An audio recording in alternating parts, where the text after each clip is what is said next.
कुंदन का क्रंदन क्या कहता है? होता है राजनीति में अक्सर उतार चढ़ाव आते रहते हैं जी। और मेरे लिए तो एक बंटी दादा का जाना ही मेरे लिए सबसे बड़ा उतार चढ़ाव तो वही था। जो बंटी दादा की विचारधारा के लोग थे, जो बंटी दादा के प्रति वफादार ईमानदार थे, वो सभी लोग आज दूर हैं, अलग थलग पड़े हुए हैं। और जो बंटी दादा के मरते दम तक जो विरोधी रहे, सख्त विरोधी, जिन्होंने बंटी दादा के लिए बहुत सारी गालियां दी, जिन्होंने भाभी साहब के लिए बहुत सारी गालियां दी चौराहों पे बैठकर, वो आज भाभी साहब को चला रहे हैं। तो बंटी दादा की डेथ के बाद ही तुरंत बाद भाभी साहब गहलोत साहब के गुट में चले गए। नो डाउट सारे लोग महाराज साहब के साथ थे। गांव वालों ने कहा कि जनता सेना से चुनाव लड़ ले। मेरा नाम वहां उस पैनल में भी चला, मेरा कांग्रेस के पैनल में भी चला। जो कांग्रेस के सक्रिय कार्यकर्ता था उन्होंने कहा कांग्रेस से चुनाव लड़ो, बीजेपी वालों ने कहा कि बीजेपी से लड़ो।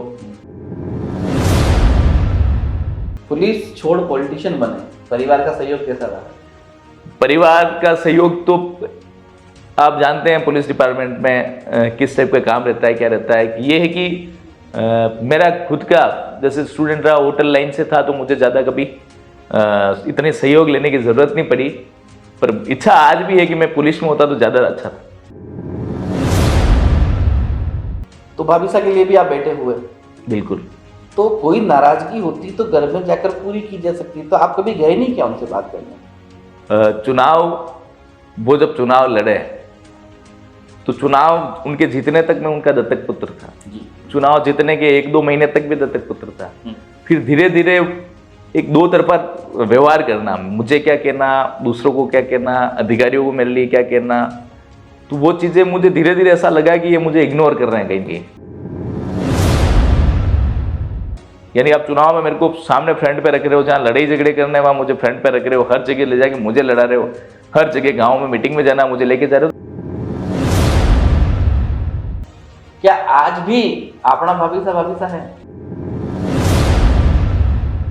बंटी दादा ने मेरे को बेटे जैसे रखा, पर वो हमेशा मुझे कहते थे दादा बोला करो, तो वो भाभी सही है। सम्मान मेरे को कभी मिला नहीं, चुनाव के बाद भी नहीं मिला, न चुनाव के पहले था, और कभी मैंने ये अपेक्षा भी नहीं करी। ये मेरे साथ सबसे बड़ा धोखा था। मेरी नाराजगी हुई उनसे लास्ट ईयर अक्टूबर से, 1 साल हो गया अभी। मेरे को उनसे संवाद किए, उनसे बोले, उनके घर गए, उनसे मिले। मैंने उनको वो भी बोला है कि मैं आज के बाद आपका फोटो कहीं नहीं लगाऊंगा, आज के बाद आप मेरे नेता नहीं हो, मैं आज के बाद आप क्या नहीं हो। धीरे धीरे क्या हो, जो बंटी दादा के जो सख्त दुश्मन लोग थे, जिन्होंने बंटी दादा को बहुत सारी गालियां दी, पिछले चुनाव में जिन लोगों ने बंटी दादा की रिकॉर्डिंग्स वगैरह उनके वीडियो ले जाके सीएम हाउस में बताई, उन लोगों को मंच पर बिठाने लग गए। गोपाल ने और गोपाल जी के पिताजी ने, दोनों ने मेरे को फोन करके कहा कि हम चुनाव नहीं लड़ रहे हैं, जबरदस्ती कर रहे हैं। उसके बाद इन्होंने जबरदस्ती उसको चुनाव लड़ा। चलो जो भी हुआ, वोटिंग के टाइम पे मेरी जहां वोटिंग हो रही थी वहां इन्होंने पुलिस भेजी। कुल मिला के बगावत पूरी है? बगावत तो मैं आपको कह रहा हूँ पूरी है। जब कुछ बताइए, एक विचारधारा जो थी वो मैच ही नहीं खाती है। बंटी दादा के विरोधी लोग जिनके लिए मैंने लड़ाई लड़ी, उनसे इन्होंने कॉम्प्रोमाइज करके उनको मंचों पे बिठा दिया। वो लोग संचालन करते हैं, वो लोग भाषण देते हैं आज इनकी मीटिंगों में। अब बात करें कि भाभी साहब को मौका फिर मिलता है, तो क्या कुंदन सिंह जी की बगावत रहेगी? बगावत तो मैं आपसे कहना चाह रहा हूँ, मैं कांग्रेस पार्टी के साथ, पार्टी मेरे को जो जिम्मेदारी देगी वो काम करूंगा। इनसे मेरी विचारधारा नहीं मिलती है। तो ये स्पष्ट जानना चाहते हैं कि अगर आपको नहीं मिला तो क्या करेंगे? मैंने अभी तक चुनाव लड़ने का ऐलान नहीं करा, जी। अभी तक मैं टिकट ही मांग रहा हूँ। जी। टिकट नहीं मिलता है तो फिर कार्यकर्ताओं की मीटिंग की जाएगी बड़े स्तर पे, वो सब क्या निर्णय लेते हैं, मेरा निर्णय वही है। काफी लोगों का मानना है कि आपके पास भी कोई धनराशि किसी पार्टी या किसी कैंडिडेट की तरफ से आई है, तो आपने स्कॉर्पियो भी ले ली और आपने कारोबार भी अच्छा हो गया, तो इस चीज का थोड़ा खुलासा कीजिए, क्योंकि ये चर्चा है हम भी। मैं आपको बताता हूँ, स्कॉर्पियो मेरे पास पिछले 5 सालों से, सभी को पता है।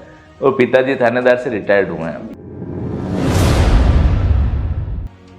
क्या कहते हैं मतलब नगर की जनता का रुख क्या रहेगा, क्योंकि इस बार भी 4 तो उम्मीदवार मैदान में ही है। क्या इसमें 4 में से 2 रहेंगे या 5 हो जाएंगे?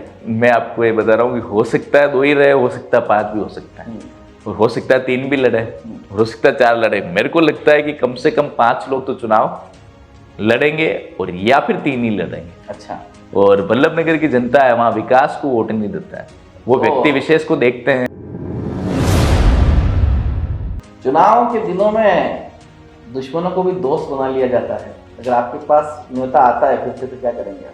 मैं तो आपको कह रहा हूँ न्योता आए क्यों, जब मेरी विचारधारा उनके साथ नहीं, मैं कांग्रेस के साथ हूँ, तो मेरे को उनसे व्यक्तिगत तो मेरे को न्योते की जरूरत भी नहीं है।